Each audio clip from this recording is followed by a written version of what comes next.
तो जैसे हमने पहले बात किया था कि हम पीवाईक्यू करेंगे, क्योंकि ये जो पीवाईक्यूज है ना वो आपको नीट में स्कोर करने में बहुत हेल्प करने वाले हैं, ठीक है। सो पीवाईक्यूज देखते हैं। तो जैसे हमने पूरा यूनिट जो था फिजियोलॉजी का वो चैप्टर बाय चैप्टर किया था, तो यहाँ पे भी हम पीवाईक्यू में भी चैप्टर बाय चैप्टर करेंगे और उसमें टॉपिक वाइज करेंगे। ओके, जैसे वहां पे भी सारे टॉपिक्स कवर किए थे, यहाँ पे भी हम सारे क्वेश्चंस जो है वो टॉपिक वाइज कवर करने वाले हैं, ठीक है। तो breathing and exchange of gases आपको स्लाइड में दिख रहा है कि breathing and exchange of gases वाला चैप्टर हम ले रहे हैं। उसका फर्स्ट टॉपिक जो है 14.1 रेस्पिरेटरी ऑर्गन्स, उसके जो क्वेश्चंस जो नीट के एग्जाम में आज किए गए हैं उसके बारे में हम बात करेंगे। Okay, so be ready with question answers. Okay, so let us start. Question 1, which one of the following statements refer to reductionist biology? और ये क्वेश्चन जो है आपको नीट 2025 में आस्क किया गया है। सो रिडक्शनिस्ट बायोलॉजी क्या काम करता है, किसके साथ काम करता है? ओके, तो सबसे पहले आपको ये क्वेश्चन समझने के लिए रिडक्शनिस्ट बायोलॉजी क्या है, तो ये एक मेथड है बायोलॉजी को अंडरस्टैंड करने की, ओके, जिसमें physiology of body and chemical reaction with body वो पढ़ा जाता है। तो यहाँ पे आपका आंसर कौन सा आएगा, आप मुझे कमेंट करके बता दो कि इसका आंसर क्या रहेगा। ओके, सो केमिकल अप्रोच खाली वो तो है नहीं, बिहेवियर तो वो भी नहीं हो पाएगा, फिजियो केमिकल अप्रोच तो ये हो सकता है। ओके, हमारा सी ऑप्शन हो सकता है। एंड फिजियोलॉजिकल अप्रोच तो नॉट ओनली फिजियोलॉजिकल, दोनों होता है, केमिकल अप्रोच भी होता है एंड फिजियोलॉजिकल अप्रोच भी होता है। तो जिसने सी आंसर दिया है उनका आंसर सही है। नेक्स्ट क्वेश्चन का बात हम करते हैं कि एक सीक्वेंस दिया गया है। Okay, select the sequence of steps in respiration. कौन से स्टेप्स में रेस्पिरेशन का प्रोसेस होता है? ओके, तो यहाँ पे 5 स्टेप दिए गए हैं। तो आपको पता है कि सबसे पहला स्टेप कौन सा है, तो पहले आप पढ़ लो कि diffusion of gases across alveolar membrane. तो ये पहला स्टेप नहीं है क्योंकि एल्वेओली में तो बाद में होता है। Okay, diffusion of gases between blood and tissue, तो ये भी बाद में होता है। Okay, then after transport of gases by blood, तो ये भी बाद वाला पॉइंट ही है। Okay, then pulmonary ventilation by which atmospheric air is drawn in and CO2 rich alveolar air is released out. Okay, तो ये ऑप्शन हो सकता है एंड ये भी हम रीड कर लेते हैं, utilization of what O2 by cell and catabolic reaction। तो ये फर्स्ट टॉपिक नहीं हो सकता है, तो ये है। ओके, तो ये पहला स्टेप है। देन आफ्टर हम बात करें कि इसमें से ये इसकी तो बात हो गई, दूसरा स्टेप कौन सा आ सकता है, तो एक बार एयर जो है ड्रॉन इन हुआ उसके बाद वो कहाँ जाएगा, तो ट्रेकिया थ्रू एल्वेओली में जाएगा। तो ये दूसरा स्टेप हो सकता है। ओके, देन आफ्टर क्या हो सकता है, diffusion of gases between tissue and blood होगा या transport of gases by blood होगा। तो एल्वेलर मेम्ब्रेन में से फिर O2 या CO2 जो है वो ब्लड के थ्रू जाएगा। ओके, तो this is our third step. Then after हम बात करें, अब डिफ्यूजन होगा ब्लड एंड टिश्यू के बीच में, तो ये है हमारा fourth topic. And then after catabolic reaction होगा, तो ये टॉपिक जो है वो हमारा फिफ्थ। ये ऑर्डर में, मतलब पहले डी आता है, देन ए, दूसरा स्टेप जो है वो ए वाला है, तीसरा स्टेप सी वाला है, फोर्थ स्टेप बी है एंड फिफ्थ स्टेप जो है हमारा ई वाला है। तो वो ऑर्डर कौन सा है, तो यहाँ पे हम चेक वन बाय वन करते हैं। तो D A C B E वो हमारा ऑर्डर होना चाहिए, तो ये ऑर्डर हमारा सही है।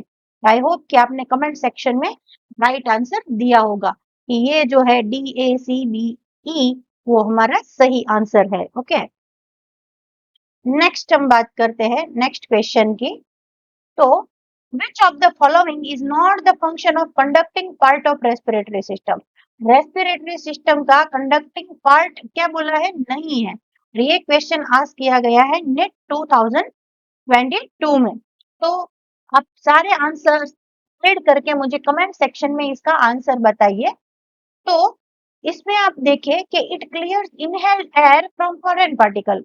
क्या बोला है? रेस्पिरेटरी। पहले आपको वो समझना है क्वेश्चन कि conducting conducting part of respiratory system का फंक्शन कौन सा नहीं है उसकी बात नहीं है, नहीं है उसकी बात करनी है। तो इनहेल्ड एयर में सपोज कोई फॉरेन पार्टिकल है तो हमारी सिस्टम क्लियर करती है, तो ये पार्ट है। ओके, देन आफ्टर हम बात करें तो inhale air is humidify. Okay, तो ये रूम टेम्प मतलब बॉडी टेम्परेचर पे लाता है, तो ये भी स्टेप है। Then temperature of inhaled air is brought to body temperature. तो बॉडी टेम्परेचर पे इनहेल्ड एयर को लाता है, तो ये स्टेप भी है। तो provides the surface for diffusion of O2 and CO2। तो O2 एंड CO2 का सरफेस प्रोवाइड करना, ये कंडक्टिंग पार्ट का फंक्शन नहीं है। सो जिन लोगों ने डी आंसर दिया है उनका आंसर सही है। ओके, आई होप कि आपने कमेंट सेक्शन में आप मेरे क्वेश्चंस के साथ साथ आंसर दे रहे हैं। ओके, आपको पता है तो आप पहले से ही आंसर दीजिए, नहीं पता है तो मेरे साथ सॉल्व कीजिए। नेक्स्ट क्वेश्चन हम देखते हैं। देखो, डायग्राम बेस का एक क्वेश्चन दिया गया है। The figure shows a diagrammatic view of human respiratory system with label. आपको दिख रहा है ABCD। मैंने जब breathing and exchange of gases वाला चैप्टर पढ़ाया तब सारे डायग्राम में बोला था ये डायग्राम आप कर लो, ये कर लो, इसमें ABCD करके आ सकता है। Okay, so ABCD is given. Select the option, आप क्वेश्चन समझो। Select the option which gives correct identification and main function and or characteristics. Okay, NEET 2013 का क्वेश्चन है। ओके, तो ABCD में ABCD कौन सा पॉइंट है वो पहले आपको सॉल्व करना है। ओके, तो ये वाला पोर्शन कौन सा है? ओके, करेक्ट आइडेंटिफिकेशन ये सबके साथ कौन सा है, सबसे पहले तो वो देखना है। तो ये कौन सा पार्ट है? ये वाला जो पार्ट है वो कौन सा है? तो ये ट्रेकिया है। एंड ट्रेकिया जो है वो इनकम्प्लीट कार्टिलेजिनियस रिंग स्ट्रक्चर है that prevent the collapse during inspiration. Okay, तो ये पार्ट ए है जिसका नाम क्या है? ट्रेकिया। ओके, ये क्या है? ट्रेकिया है। देन आफ्टर बात करें बी की, तो बी क्या है? डायग्राम में बी जो शोज हो रहा है वो बी क्या है? तो बी जो है वो है प्लूरल मेम्ब्रेन। सी क्या है? सी एल्वियोली है। एंड डी क्या है? तो डी डायाफ्राम है। ओके,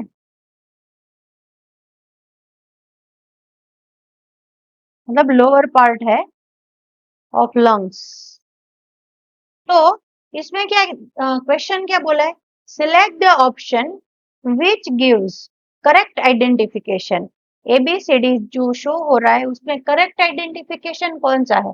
तो हम वन बाय वन सारे क्वेश्चंस जो है वो समझते हैं।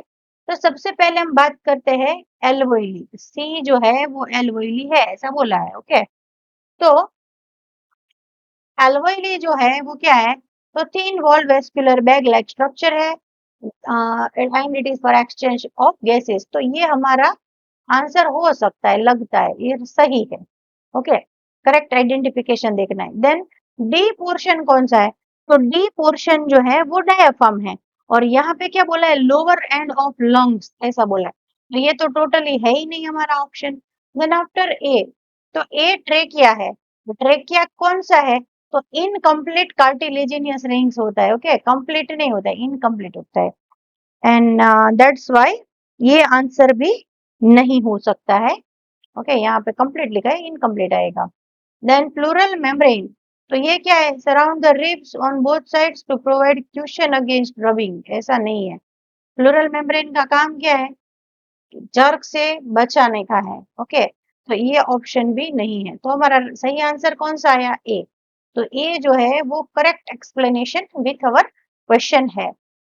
ओके, तो जिन लोगों ने ए आंसर दिए उनका आंसर सही है। नेक्स्ट क्वेश्चन की बात करते हैं। ये ओल्ड क्वेश्चन है 1996 का, कि लंग्स जो है वो कहाँ है, लंग्स कहाँ है। Lungs are enclosed at what, okay. तो पेरियोस्टेनम में होता है, पेरिकॉन्ड्रियम में होता है, पेरिकार्डियम होता है या प्लूरल होता है। तो ये वर्ड जो है वो भी लंग्स के साथ मैच नहीं हो रहा है। पेरिकॉन्ड्रियम तो ये भी नहीं है, कार्डियम तो ये तो हार्ट के रिलेटेड हो गया। प्लूरल मेम्ब्रेन ये लंग्स में होता है, प्लूरा होता है, ओके। सो डी आपका सही आंसर है। नेक्स्ट हम बात करते हैं क्वेश्चन नंबर 6 की।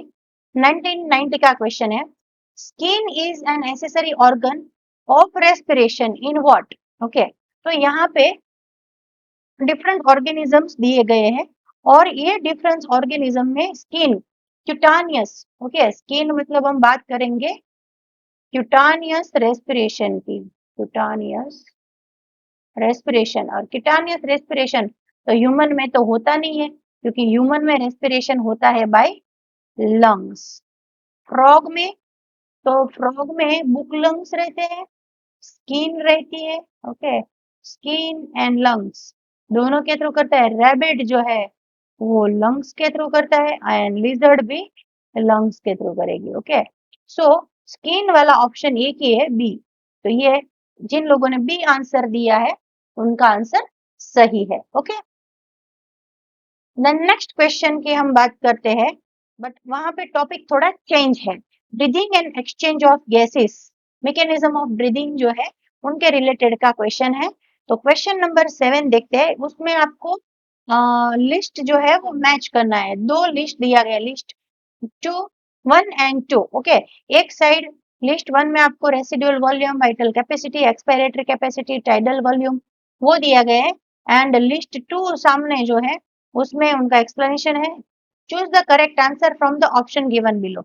ये आंसर में से कौन सा मैच होता है, ओके। ए के साथ ए 1 2 3 4 में से क्या आएगा, बी के साथ क्या आएगा, सी के साथ क्या आएगा और डी के साथ क्या आएगा, इसके बारे में बात करनी है। एंड ये क्वेश्चन है री एग्जाम ऑफ 2024 के बारे में, ओके। तो इसमें हम बात करें कि ए के साथ कौन सा मैच होता है। रेसिडुअल वॉल्यूम जो है वो हम किसको बोलते हैं, रेसिडुअल मतलब बाकी बचता है वो। तो पहले क्या दिया गया है, maximum volume of air that can be breathe in after course expiration. तो ये तो इसका डेफिनेशन है नहीं, तो ये कौन सा डेफिनेशन है, ये है वाइटल कैपेसिटी का डेफिनेशन। तो ये बी के सामने है, ओके। देन आफ्टर हम बात करें कि रेसिडुअल वॉल्यूम जो है तो उसकी डेफिनेशन क्या हो सकती है। तो दूसरा देखिए कि volume of air inspired of expired during the normal respiration. तो ये भी नहीं है, क्योंकि ये जो है ना वो टाइडल वॉल्यूम का है, वॉल्यूम ऑफ एयर, ओके। तो जो बाकी बचता है उसके रिलेटेड ये है, टाइडल वॉल्यूम का डेफिनेशन है बेटा ये। देन आफ्टर हम बात करें रेसिडुअल, जिन लोगों को आंसर पता चल गए वो हमें कमेंट सेक्शन में कमेंट करके बता सकते हैं, ओके। वेरी गुड, कई लोगों का आंसर सही आ रहा है, ओके। देन आफ्टर देखते हैं कि volume of air remaining in lungs, देखो आया ना रेसिड्यू बचा आफ्टर फोर्सिबल एक्सपायरेशन।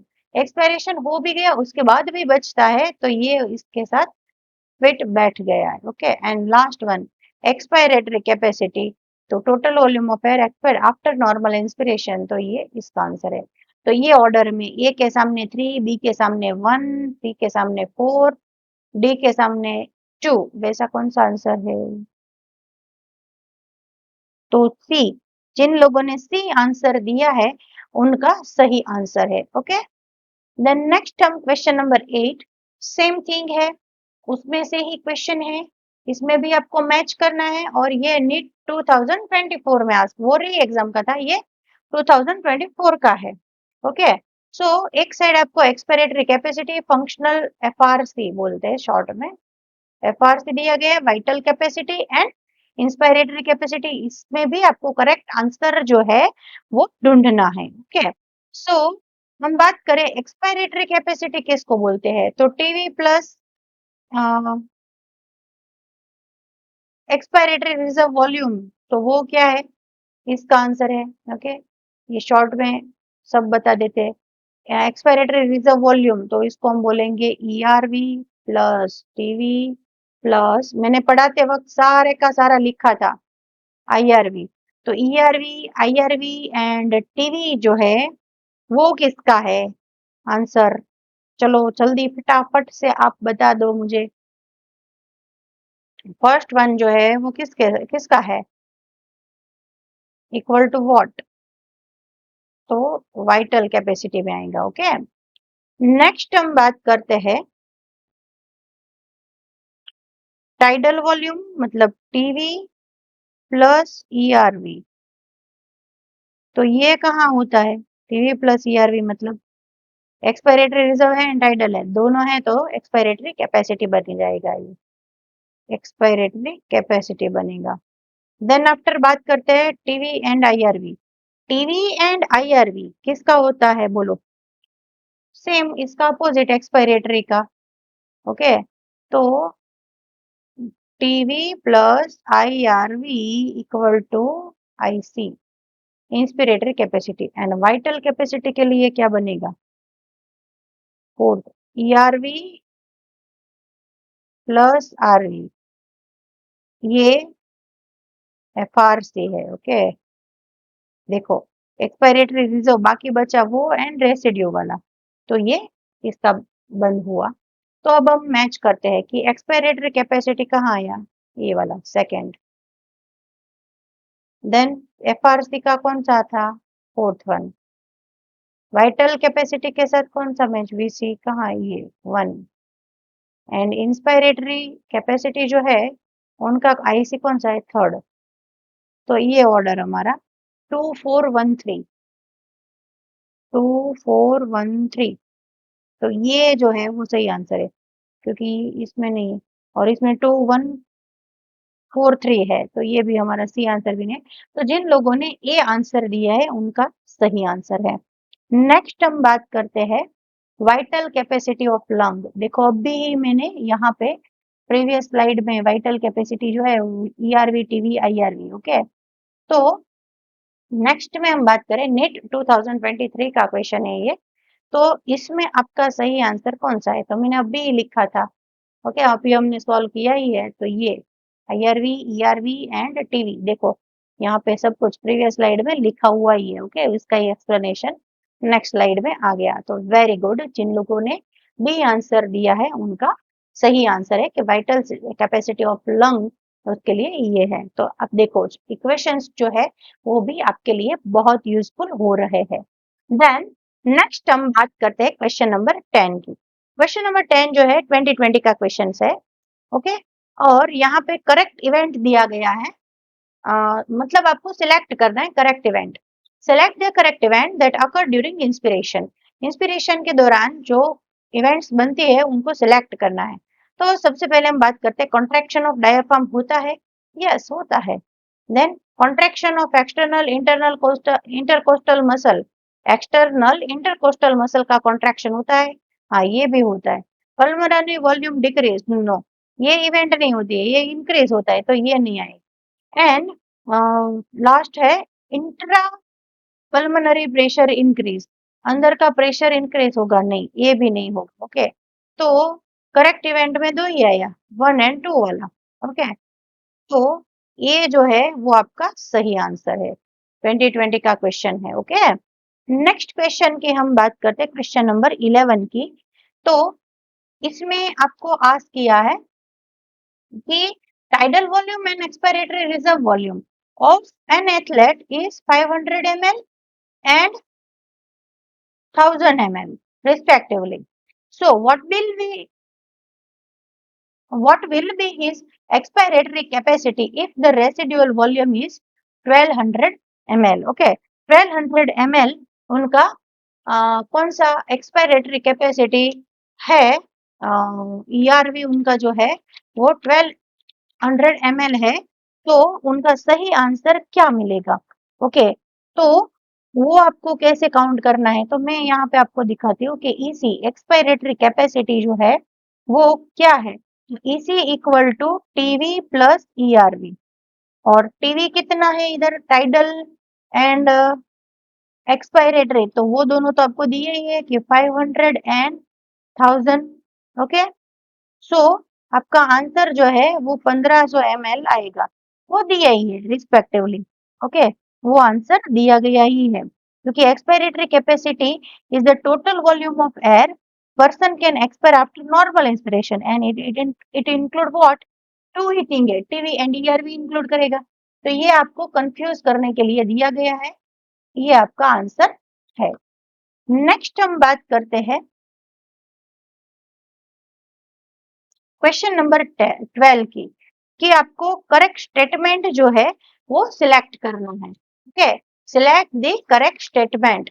12 नंबर का क्वेश्चन जो उड़ीसा की नीट 2019 की एग्जाम थी उसमें आज किया गया है। तो करेक्ट स्टेटमेंट इसमें से कौन सा है? सो पहला स्टेटमेंट की बात करें, expiration occur due to external intercostal muscles. क्या बोला है? एक्सटर्नल इंटरकोस्टल मसल्स की वजह से एक्सपायरेशन होता है? नो, इंटरनल की वजह से होता है। उसके बाद बोला है intrapulmonary pressure is lower than the atmospheric pressure during inspiration. तो इंस्पिरेशन की इवेंट कब होती है? तो इंट्रापल्मोनरी लो है, अंदर का प्रेशर डाउन है, बाहर का हाई है, तो high to low concentration gradient के अकॉर्डिंग डिफ्यूजन होगा। तो ये सही स्टेटमेंट है। देन नेक्स्ट बात करते हैं, inspiration occurs when atmospheric pressure is less than intrapulmonary pressure. तो ये नहीं है, इसका अपोजिट है। Okay, expiration is initiated due to contraction of diaphragm. No, जब एक्सपिरेशन होता है not only contraction of diaphragm, other things भी होती है, तो ये भी नहीं है। सो जिन लोगों ने बी आंसर दिया है उनका सही जवाब है। नेक्स्ट हम बात करते हैं क्वेश्चन नंबर 13 की। तो इसमें आपका सही आंसर कौन सा है वो देखना है। वापिस से आप देखो कितने सारे वॉल्यूम्स के रिगार्डिंग आपका क्वेश्चन आ रहा है। ओके, सो वॉल्यूम्स जो है उनका कॉलम 1 एंड 2 दिया गया है, आपको करेक्ट ऑप्शन सिलेक्ट करना है इसमें से। ओके, सो करेक्ट आंसर आपका कौन सा है वो आप देखो, तो टाइडल वॉल्यूम जो है, टाइडल वॉल्यूम कितना होता है, करेक्ट ऑप्शन कौन सा है तो वो देखना है। ओके, तो टाइडल वॉल्यूम कितना हो सकता है बोलो? टाइडल वॉल्यूम ये 500 टू 550, तो ये जो है 3 वाला वो आपका सही आंसर है। इंस्पायरेटरी रिजर्व वॉल्यूम कितना होता है? तो ये इसकी रेंज इंस्पायरेटरी की कितनी होती है? 2000 से 2500 की, बट रिजर्व बोला है तो जो 500 टीवी बाकी था वो, तो वो दोनों का एडिशन करो तो ये आंसर आएगा। ओके, देन आफ्टर हम बात करते हैं एक्सपायरेटरी रिजर्व। तो एक्सपायरेटरी रिजर्व कितना होता है? 500 में 5 टू 1000 वो होता है। ओके, तो एक्सपायरेटरी रिजर्व जो है वो कौन सा आएगा? तो ये आएगा। एंड रेसिडुअल वॉल्यूम जो बाकी बचता है सब कुछ होने के बाद, तो ये कौन सा है? तो ये है ये। तो ये ऑर्डर कौन सा है? ए के सामने 3, बी के सामने 1, 3 एंड 1 वाला ऑप्शन कौन सा है पहले? ये दोनों में से सिलेक्ट कर 3 1, तो ये, तो बी आंसर जिन लोगों ने दिया है उनका सही आंसर है। ओके, देन आफ्टर हम बात करते हैं नेक्स्ट क्वेश्चन की। तो question number 14। Okay, question number 14 जो है उसमें हम देखें कि lungs are made up of air filled sac, that is the alveoli, and they do not collapse even after forceful expiration because of what? 2017 का question है ये बेटा। ओके, तो फोर्सफुली एक्सपायरेशन के बाद भी कलेप्स नहीं होता है, और जो एयर अंदर बचती है वो कौन सी है? तो वो आईआरवी तो है नहीं, वो टाइडल भी नहीं है, एक्सपायरेटरी भी नहीं बोल सकते हैं, रेसिड्यू बचते हैं तो इसको रेसिडुअल वॉल्यूम बोलते हैं। तो ये हमारा सही आंसर डी जो है वो सही आंसर है। तो जिन लोगों ने डी आंसर दिया है उनका सही जवाब है। नेक्स्ट हम बात करते हैं क्वेश्चन नंबर 15 की। Lungs do not collapse between breaths and some air always remain in the lungs which can never be expelled because of what? तो यहाँ से आपको क्वेश्चन सिलेक्ट करना है और ये 2016 का क्वेश्चन है। ओके, तो इसमें से there is a negative pressure in lung, lung में नेगेटिव प्रेशर होता है ऐसा बोला, तो ये नहीं है। There is a negative interpleural pressure pulling at the lungs wall, तो ये है। There is a positive intrapleural pressure, positive negative pleural में नहीं रहता है, ओके, बट वॉल के पुलिंग के रिगार्डिंग रहता है। And pressure in the lungs is higher than the atmospheric air, तो लो होता है, तो ये भी नहीं है। तो बी आंसर जिन लोगों ने दिए है उनका सही आंसर है। नेक्स्ट क्वेश्चन की बात करें, which of the following is possibility for most of us is regard to breathing by making conscious effort, 2011 का क्वेश्चन है। तो इसमें से सही ऑप्शन कौन सा है, ओके, कौन सी possibility most of us is regard to breathing है, ओके, तो इसके बारे में बात करना है। तो one can breathe out air totally without oxygen, okay, oxygen के बिना, तो ये तो है ही नहीं, कार्बन डाइऑक्साइड है क्या, तो ये स्टेटमेंट टोटली फॉल्स है। Possibility one can breathe out air through eustachian tube by closing both nose and mouth, no, दोनों बंद कर देंगे तो थोड़ी हवा बाहर आएगी, नहीं आएगी। One can consciously breathe in and breathe out by moving the diaphragm alone without moving the rib at all. Okay, ये हो सकता है। And the lungs can be made fully empty. Fully empty नहीं रहता है, residue बचते हैं, okay? Residue बचते हैं by forcefully breathing out all the air from them. तो ये भी नहीं है। तो सी जिन लोगों ने आंसर दिया उनका सही आंसर है। नेक्स्ट वापस से कैपेसिटी वाला क्वेश्चन ही है। So listed below are 4 respiratory capacity and 4 jumbled respiratory volume of the normal human adult, 2010 का क्वेश्चन है। एक साइड कैपेसिटी दिया है, एक साइड उनका वॉल्यूम दिया गया है। Which one of the following is correct match? कौन सा करेक्ट मैच है of two capacity and volumes, okay. So सबसे पहले हम इसमें बात करें क्वेश्चन नंबर 17 में, तो कौन सा सही है वो देखे। तो रेसिड्यूअल वॉल्यूम कितना होता है, बात हम करें तो रेसिड्यूअल वॉल्यूम कितना होगा। चलो किसको पता है, कौन इसका आंसर दे सकता है अच्छे से। बहुत इंपॉर्टेंट क्वेश्चन है ये, ओके, बहुत इंपॉर्टेंट क्वेश्चन है, बोलो चलो। तो रेसिड्यूअल वॉल्यूम देखे, देखो यहाँ पे मैं लिख रही हूँ रेसिड्यूअल, जिनको नहीं पता है वो स्लाइड में देखे। रेसिड्यूअल वॉल्यूम कितना होता है, तो रेसिड्यूअल वॉल्यूम होता है 1200। वाइटल कैपेसिटी कितनी होती है, 4500 ml होती है। आईआरवी कितना होता है, ऐड करो टाइडल एंड आईआरवी, तो 2500 ml होता है। एंड इंस्पायरेटरी कैपेसिटी कितनी होती है, तो वो होता है 3500 ml, ओके। सो इसके अकॉर्डिंग कौन सा राइट है वो देखना है, ओके।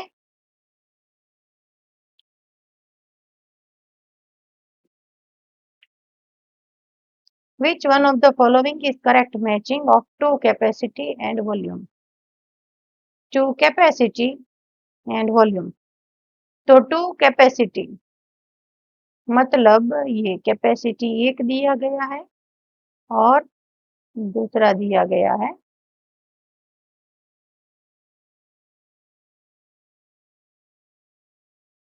तो इसमें सही कौन सा है, इंस्पायरेटरी कैपेसिटी में कितना आएगा, 35, ओके। एंड दूसरी बात करें तो वॉल्यूम्स जो है उसमें क्या आएगा, तो वॉल्यूम ये, और इसकी बात करें तो रेसिड्यूअल वॉल्यूम जो है वो सही है, ओके। 1 एंड 4 राइट है कैपेसिटी, 1 एंड 4, तो वो कौन सा आंसर है आपका चंबल नॉर्मल एडल्ट के लिए, तो सी वाला आंसर जो है वो सही है, ओके। आई होप कि आपको ये समझ में आया है। नेक्स्ट क्वेश्चन की हम बात करें, क्वेश्चन नंबर 18 की। तो what is the vital capacity of our lungs? Definition ये 2009 का क्वेश्चन है, फटाफट से आप इसका आंसर दे सकते हो। Okay, inspiratory reserve volume plus expiratory reserve volume, तो ये वाइटल कैपेसिटी नहीं है। Total lung capacity minus RV, okay, TV TLC minus क्या बोला है, आरवी, वाइटल कैपेसिटी ये सही है। Inspiratory reserve volume plus tidal ये नहीं है, और टोटल लंग माइनस ईआरवी तो ये भी नहीं है। तो जिन लोगों ने बी आंसर दिया है उनका सही आंसर है। नेक्स्ट क्वेश्चन की हम बात करें तो 2016 का क्वेश्चन है। इसमें देखिए तो इनकरेक्ट स्टेटमेंट आपको ढूंढना है। The principle of counter current flow facility efficient respiration in gills of fishes. Counter current नहीं होता है उधर, फिशेस में कहाँ ये होता है, सिंपल डिफ्यूजन होता है। The residual air in lungs slightly decrease the efficiency of respiration in mammals, तो ये है इनकरेक्ट। ओके, गलत कौन सा है? तो यहाँ पे काउंटर करंट फ्लो होता है फिश में, तो ये सही है। Then slightly decrease deficiency in respiration, decrease नहीं होता है, ओके, इंक्रीज होता है, तो ये फॉल्स है। The presence of non respiratory air sacs increase the efficiency of respiration in birds, तो ये सही है। And in insect circulating body fluid serves to distribute oxygen to tissue, ये भी सही है। तो गलत कौन सा आया? This B one. Okay, B answer जिन लोगों ने दिया आंसर उनका सही आंसर है। नेक्स्ट क्वेश्चन की हम बात करते हैं, क्वेश्चन नंबर 20। तो when 1500 ml air is in the lungs, 1500 ml air बचती है, 1996 का क्वेश्चन। देखो वॉल्यूम के ऊपर कितने सारे क्वेश्चन है। ओके, तो इसमें से 1500 ml एयर बची, मतलब क्या बचा? रेसिड्यू बचा, आईआरवी है, वाइटल है या टाइडल है। ओके, तो आपको इजीली पता ही है कि रेसिडुअल वॉल्यूम का डेफिनेशन है, तो ये सही आंसर है। ओके, नेक्स्ट क्वेश्चन की बात करते हैं।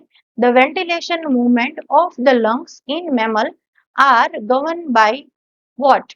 1995 का क्वेश्चन है ये। ओके, तो इसमें कौन सा आंसर आ सकता है? Ventilation movement, muscular wall of lung, ventilation में ये नहीं है। डायाफ्राम है, हाँ भाई है। इंटरकोस्टल मसल्स, तो ये भी है।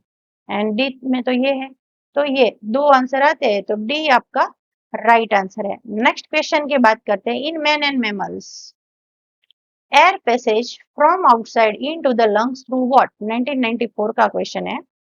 तो air passage outside into lungs, outside से लेकर इनसाइड तक देखे तो कौन सा फ्लो है? तो आप मुझे आंसर देके बता सकते हैं।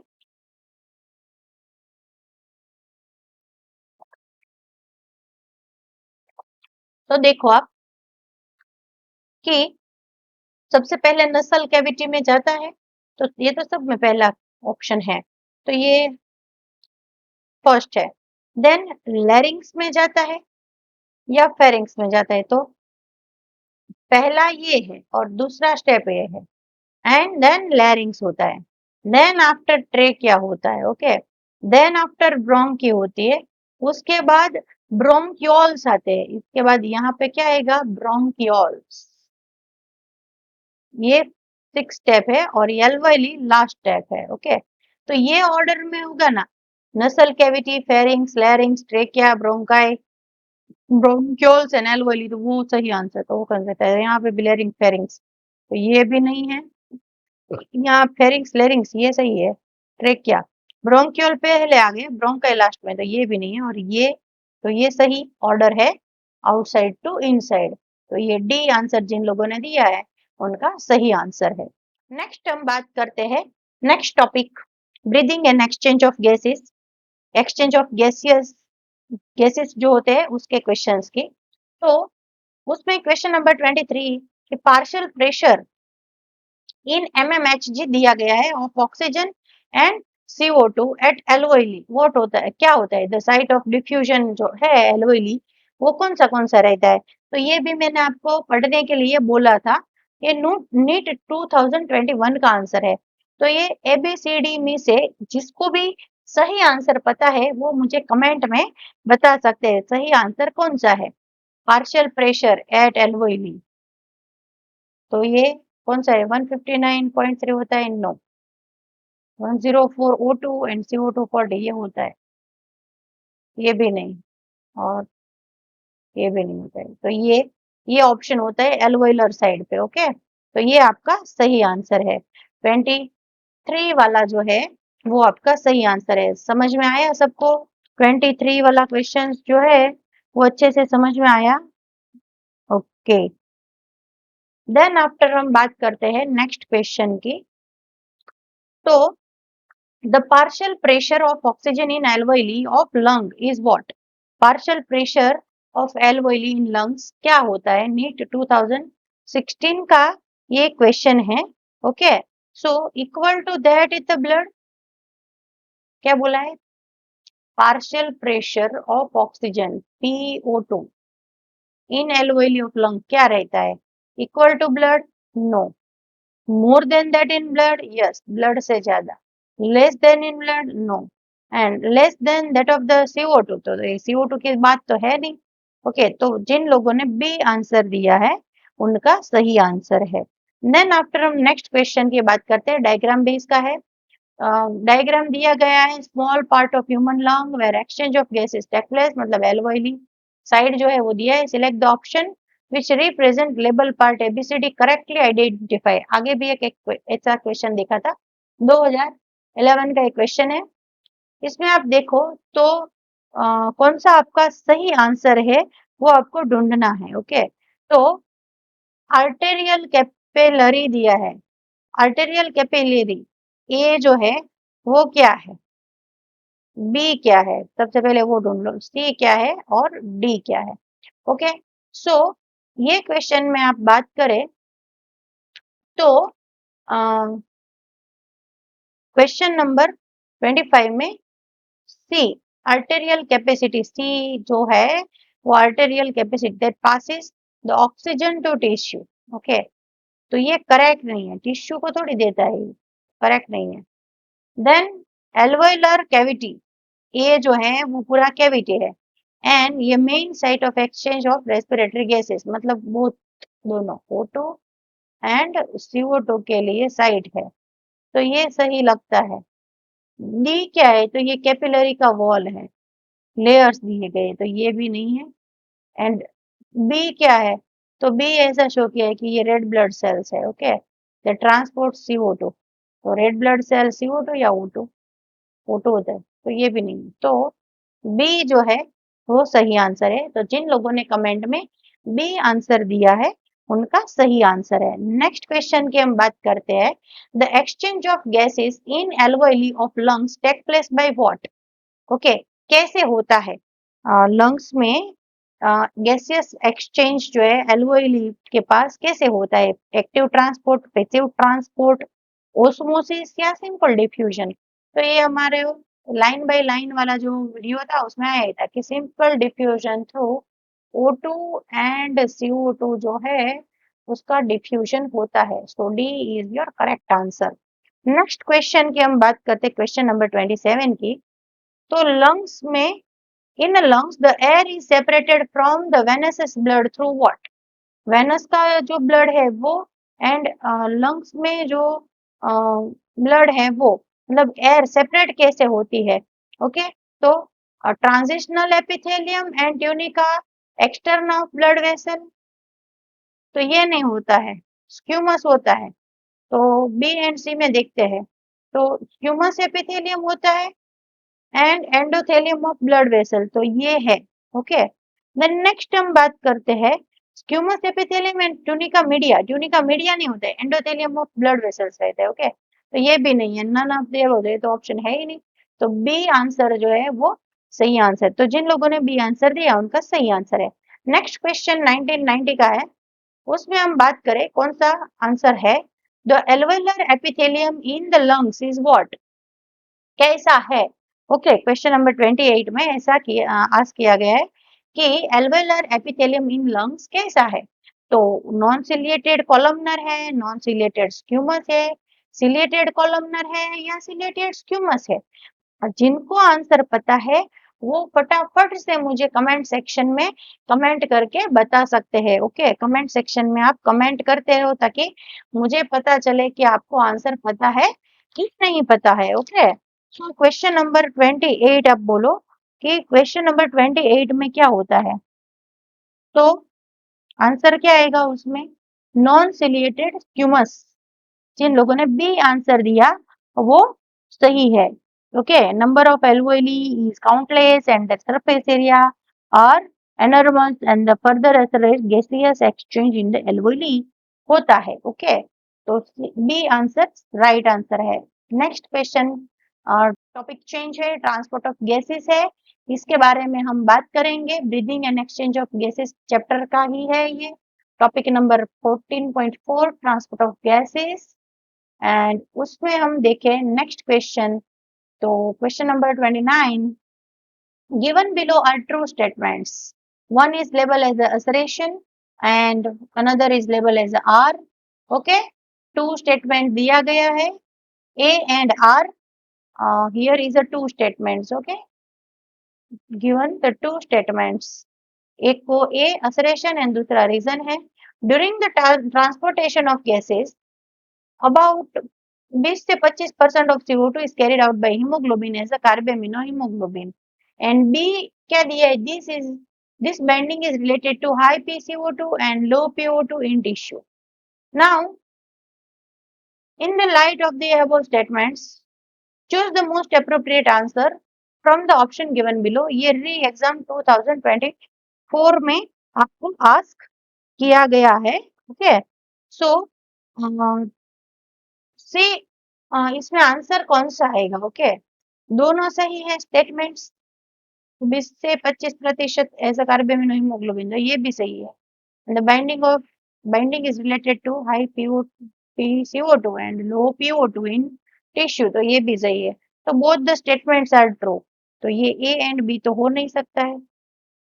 ये दोनों में से देखना है करेक्ट एक्सप्लेनेशन है कि नहीं है। तो ये PCO2 इसके रिलेटेड कार्बोमिनोहिमोग्लोबिन तो ये बनाएगा।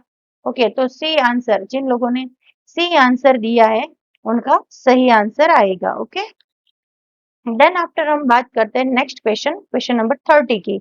ओके, तो क्वेश्चन नंबर 30 में देखें तो which of the following factors are favourable for the formation of oxyhaemoglobin in alveoli. Oxyhaemoglobin बनता है HHbO2। ओके, तो उसके लिए सही ऑप्शन कौन सा है। ओके, ऑक्सीहीमोग्लोबिन के लिए सही ऑप्शन कौन सा होता है। तो इसमें देखते हैं, नीट 2024 का ये क्वेश्चन है, सही ऑप्शन कौन सा है, factors favourable for formation of. तो high PO2 and high PCO2, तो इस टाइम पे HHbO2 कब बनता है वो ढूंढना है, तो ये तो बनेगा नहीं।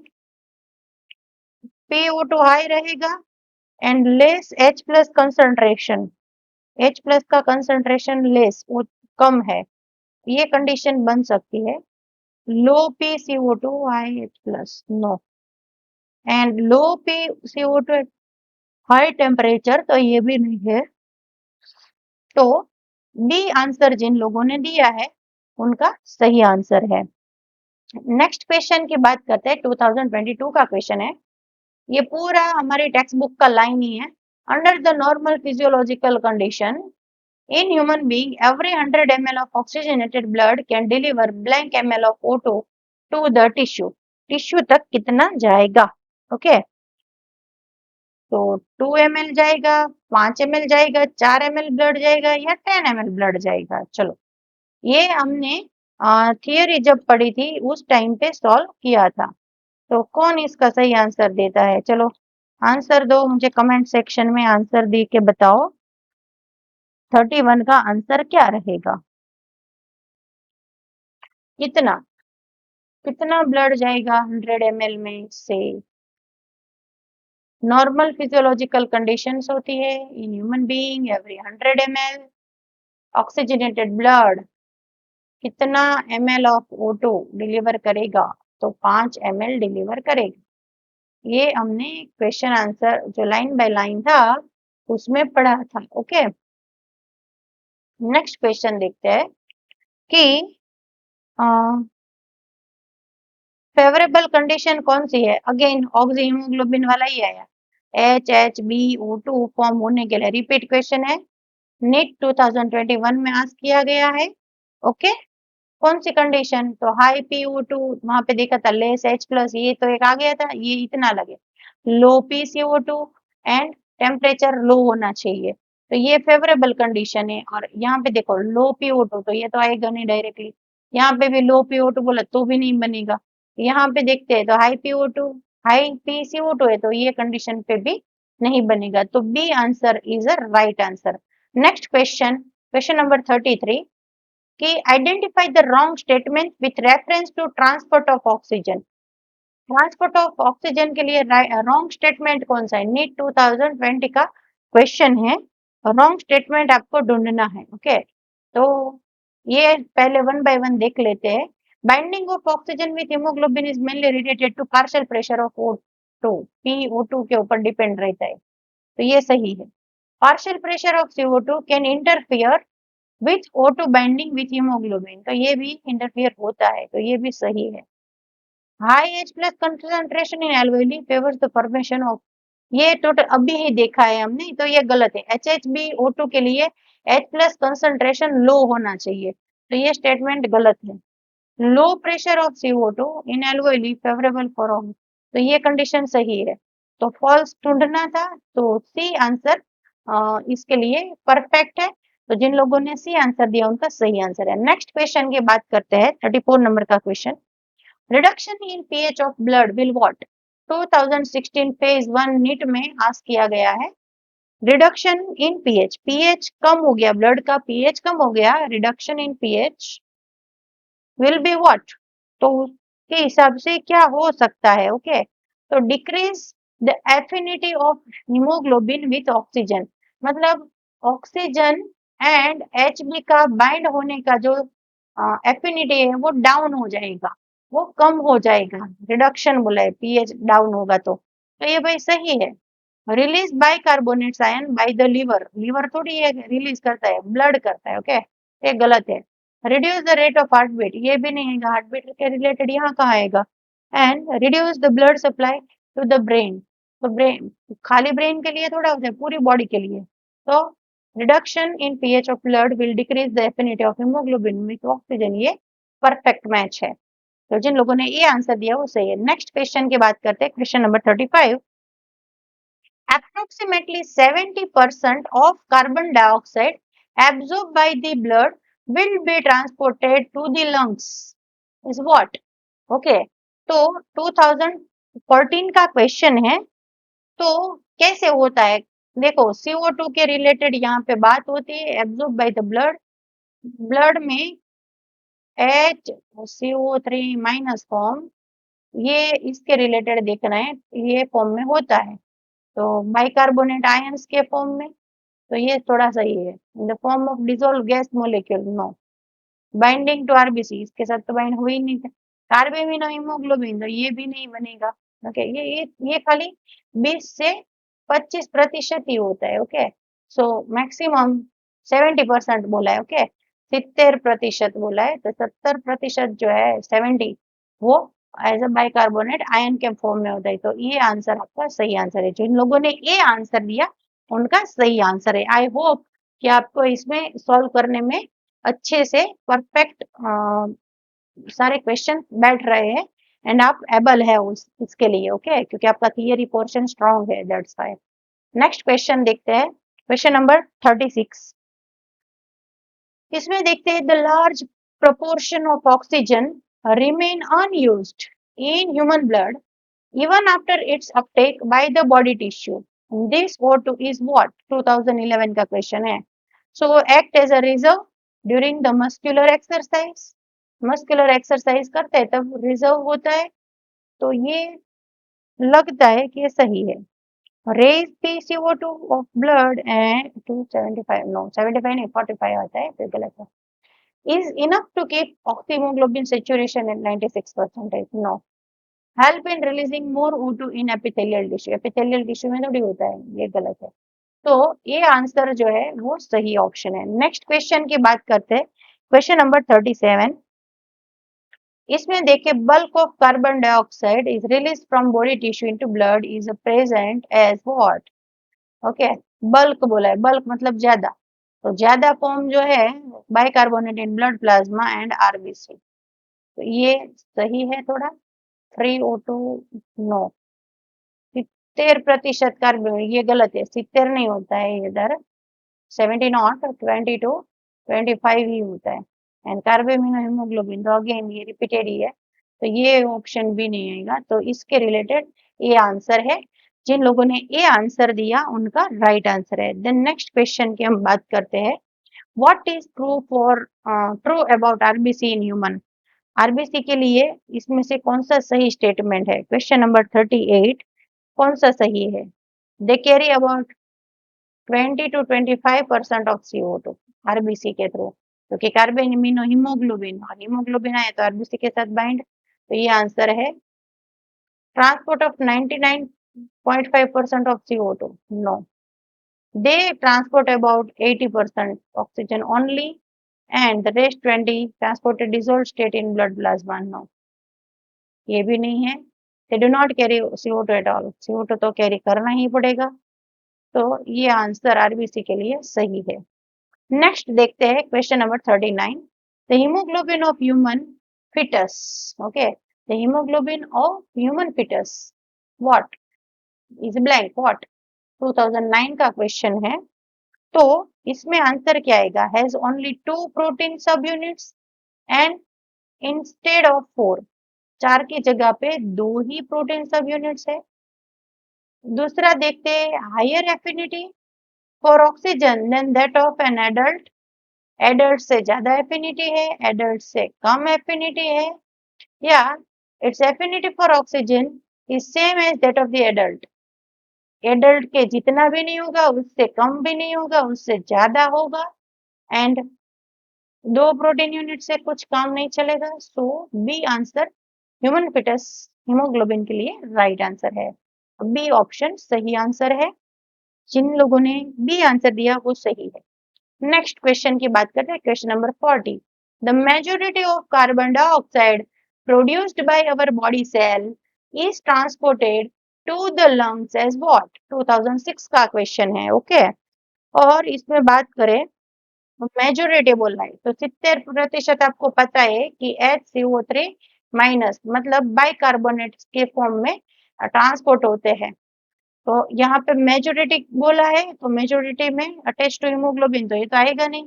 डिसॉल्व्ड इन ब्लड, तो ये भी नहीं आएगा। बाइकार्बोनेट्स, तो ये आ सकता है, and as a carbonates no, तो C is a right answer. Okay, next हम बात करते हैं क्वेश्चन नंबर 41 की। 1999 का क्वेश्चन है, haemoglobin is type of what, क्या है इसमें से? ये कार्बोहाइड्रेट है, रेस्पिरेटरी पिगमेंट है, विटामिन है, या स्किन पिगमेंट है? तो ये चैप्टर के रिलेटेड आप देखो तो रेस्पिरेटरी पिगमेंट है हीमोग्लोबिन। ओके, नेक्स्ट क्वेश्चन की बात करते हैं, how the transport of O2 and CO2 by blood happen, कैसे होता है? 1996 का क्वेश्चन है। With the help of WBC and blood serum, with the help of platelet and corpuscles, with the help of RBC and blood plasma, ये हो सकता है, and with the help of RBC and WBC, WBC यहाँ पे कहाँ आया? corpuscles भी नहीं आएगा, सीरम भी नहीं आएगा, तो इसका आंसर बी है। ओके, तो जिन लोगों ने बी आंसर दिया वो सही आंसर है। नेक्स्ट क्वेश्चन देखते हैं, question number 43। At the high altitude, जमीन से थोड़ा ऊपर जाएंगे, ओके, जमीन से थोड़ा हाई अल्टीट्यूड पे जाएंगे तो क्या होगा? देखो, the RBC in human blood will what, 1995 का क्वेश्चन है। Okay, increase in number, RBC की नंबर बढ़ जाएगी, कम हो जाएगी, साइज बढ़ जाएगी, या साइज डिक्रीज हो जाएगी? तो आरबीसी का नंबर बढ़ जाएगा। क्यों? क्योंकि जैसे हम हाई अल्टीट्यूड पे जाएंगे तो ऑक्सीजन डिमांड जो है वो बॉडी की इंक्रीज होगी। ऑक्सीजन डिमांड इंक्रीज होने के लिए ज्यादा एच बी होने चाहिए, और ज्यादा HB को कैरी करने के लिए RBC का नंबर जो है वो भी ज्यादा होना पड़ेगा। ओके, तो decrease in number, increase in number, increase in size या डिक्रीज इन साइज क्या रहता है? हाई अल्टीट्यूड पे हम जाए तो इनमें से क्या क्या हो सकता है? ये होता है, ये होता है, ये होता है, या ये होता है? क्या होता है? तो मैंने आज जैसे आपको एक्सप्लेनेशन दिया कि O2 की डिमांड बढ़ती है, क्यों? क्योंकि HB ज्यादा चाहिए। वाई HB ज्यादा चाहिए? तो HB के साथ HB जो है ज्यादा RBC के साथ ज्वाइंट हो गए, तो वो ज्यादा ऑक्सीजन ले पाएंगे, क्योंकि हाइट पे चढ़ते हैं अल्टीट्यूड पे तब ब्रीदिंग फास्ट करना पड़ता है। तो increase in number. Okay, so A is a right answer. Next question देखते हैं, question number 44। Although much CO2 is carried out in blood, yet blood does not become acidic because what? Blood acidic क्यों नहीं बनता है? Okay, 1995 का question है ये। तो इसमें आप देखो कि CO2 is continuously diffused through the tissue and is not allowed to accumulate. accumulate होता है, नहीं होगा तो कंसंट्रेशन बहुत बढ़ जाएगी, तो ये ऑप्शन नहीं आएगा। In CO2 transport blood buffers play an important role. Buffers बनते हैं, ओके, कार्बेमिनो हीमोग्लोबिन बनाते हैं। CO2 is absorbed by leukocytes, leukocyte मतलब WBC, तो ये तो है ही नहीं। And combine with water to form H2CO3 which is neutralized by NaHCO3, ये फॉर्मेशन होता ही नहीं, ओनली यही होता है, तो ये भी नहीं है। तो यहाँ पे राइट आंसर बी है। ओके, तो जिन लोगों ने बी आंसर दिया उनका सही आंसर है। नेक्स्ट क्वेश्चन की बात करते हैं हम कि the carbon dioxide is transported via blood to lung mostly by what? Okay, 1995 का क्वेश्चन है। So in a combination with haemoglobin only. CO2 जो है वो खाली हीमोग्लोबिन के साथ बाइंड होके जाता है, नो, कार्बन बाइकार्बोनेट के फॉर्म में भी जाता है, तो ये नहीं है। Dissolve in blood plasma, only plasma में भी डिसॉल्व नहीं है, in the form of bicarbonate ions, तो ये है। And carbamino haemoglobin and as a carbonic acid. Okay, carbonic acid के फॉर्म में, तो H2CO3 के फॉर्म में, तो वो आंसर भी नहीं है। ओके, ये भी नहीं है। तो बाइकार्बोनेट आयन की फॉर्म में जाते हैं, तो सी आंसर वो सही आंसर है। नेक्स्ट क्वेश्चन की बात करते हैं। Carbon dioxide is transported from the tissue to respiratory surface by only blank, 1993 का क्वेश्चन है। ओके, तो इसमें आप देखें तो प्लाज्मा एंड इरिथ्रोसाइट, इरिथ्रोसाइट्स मतलब RBC एंड ब्लड प्लाज्मा, तो ये है। खाली प्लाज्मा नहीं, खाली RBC नो, एंड ये तो है ही नहीं। RBC थ्रू होता है बट WBC से कैसे होता है? तो ये नहीं होता है, तो ये जो है वो आपका सही आंसर है। नेक्स्ट क्वेश्चन की बात करते हैं, 1991 का क्वेश्चन है। Carbonic anhydrase occurs in blank, कहाँ पे बनता है? कार्बनिक एनहाइड्रेस एंजाइम है, कहाँ पे बनता है? ओके, तो इसका आंसर आपको देना है। तो ये लिम्फोसाइट्स में बनता है, ब्लड प्लाज्मा, RBC या ल्यूकोसाइट्स में? तो जैसे आपने थियरी पढ़ा, C is a right answer. Next question की बात करते हैं, जो नेक्स्ट टॉपिक का है, रेगुलेशन ऑफ रेस्पिरेशन का।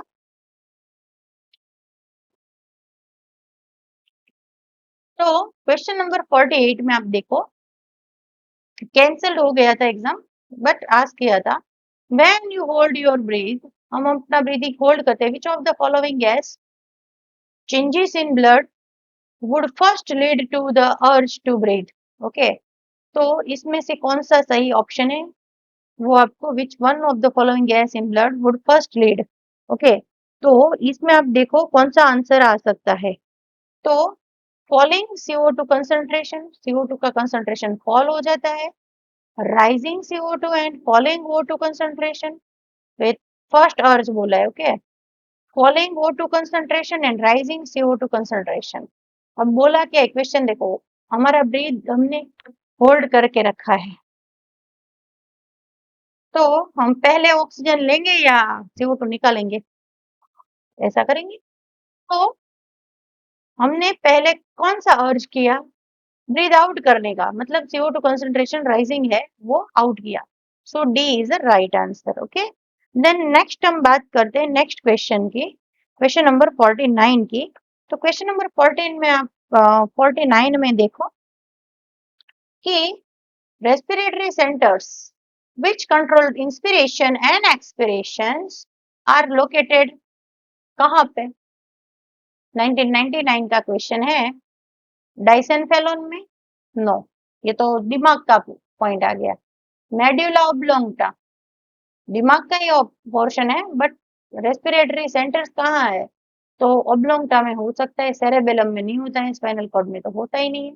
तो ये यहाँ से कंट्रोल एंड कोऑर्डिनेशन होता है इंस्पिरेशन का। ओके, मेड्यूला ऑब्लोंगटा से। नेक्स्ट क्वेश्चन 50 नंबर का क्वेश्चन, अगेन ये 1994 का क्वेश्चन है।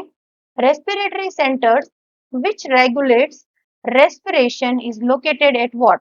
cerebellum, medulla oblongata, cerebral पेंडुकल्स या द वेगस नर्व। इसमें से रेस्पिरेशन को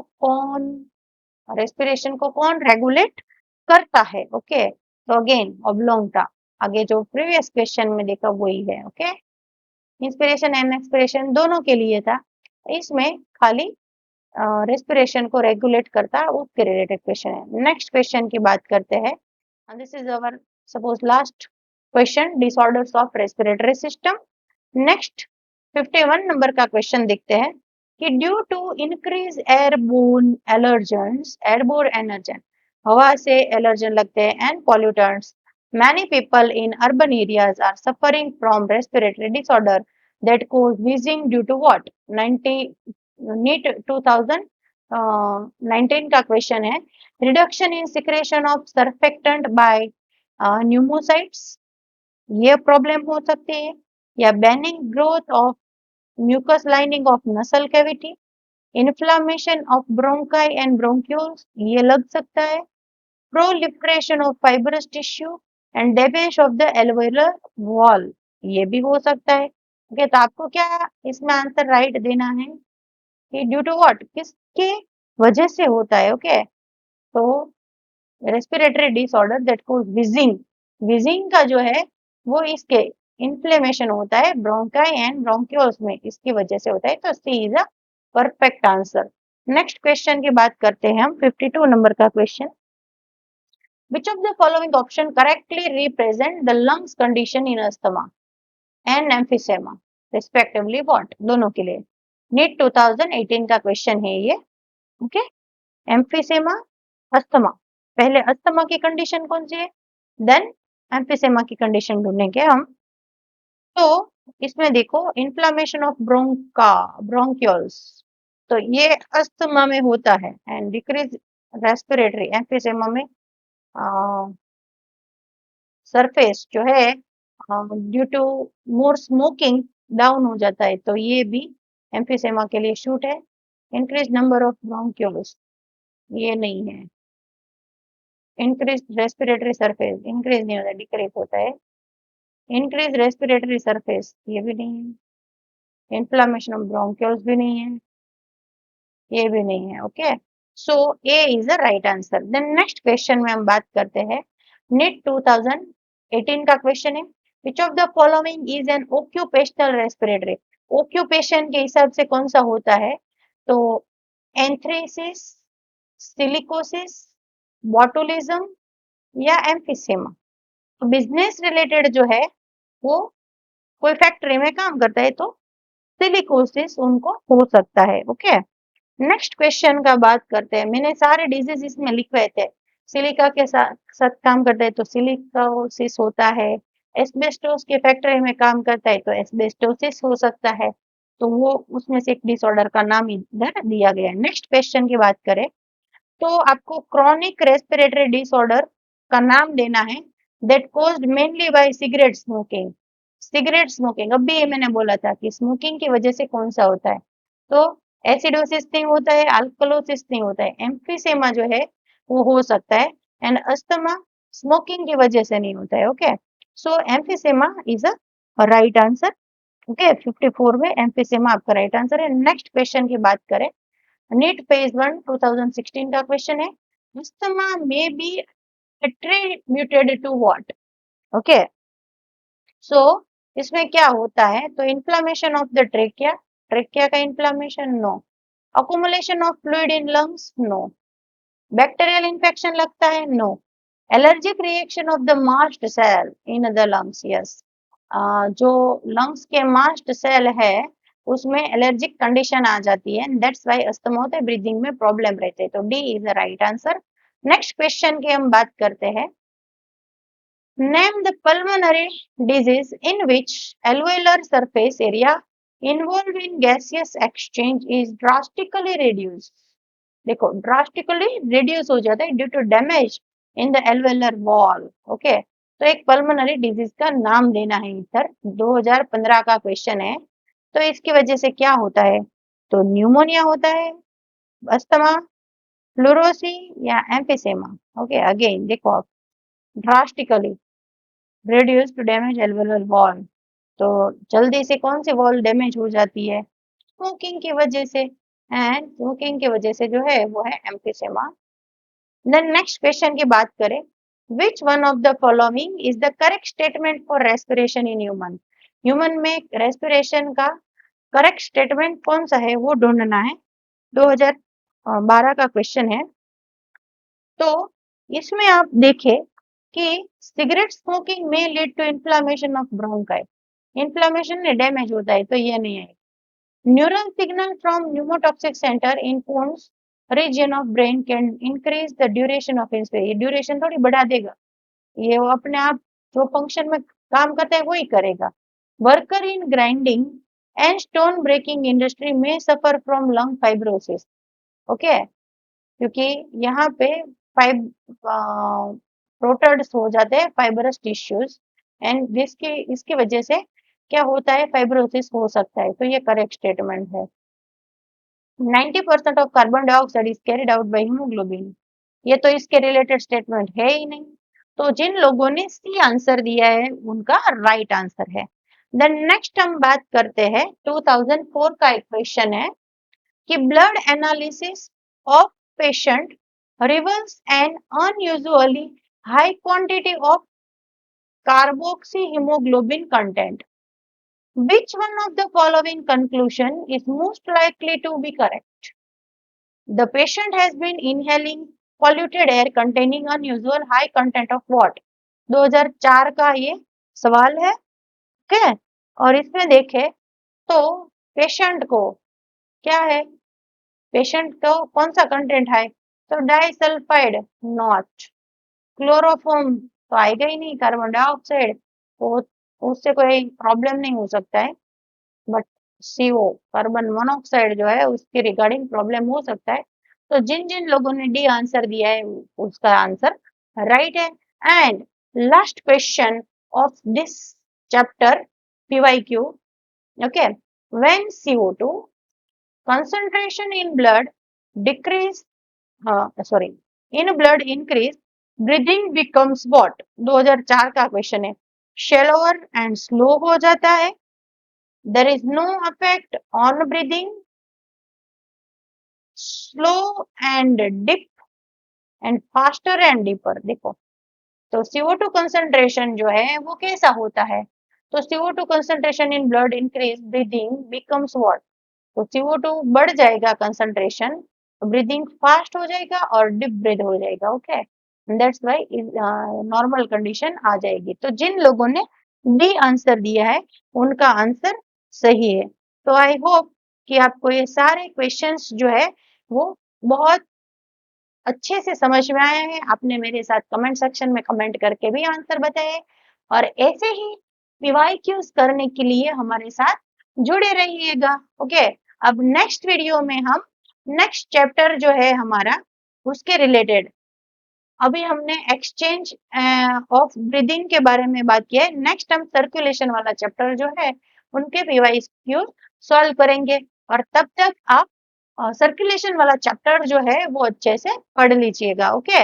अगर आपको हमारा ये वीडियो अच्छा लगा तो हमें लाइक करना मत भूलिए, साथ में लाइक और शेयर एंड सब्सक्राइब भी कर दीजिएगा।